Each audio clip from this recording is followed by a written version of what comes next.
Hello guys, in this video I am going to show you how to enable notifications for trip updates in the United Airlines application.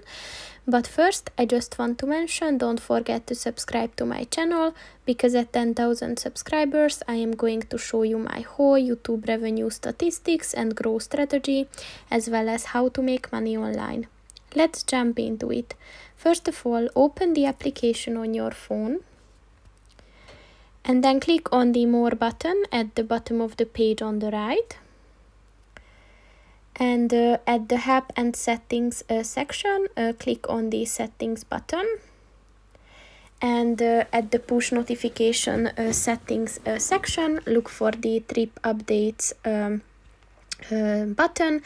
And just click on the white circle to enable it. And once it turns blue, this notification is enabled. So that's pretty much it for this video, guys. See you in the next one. Goodbye.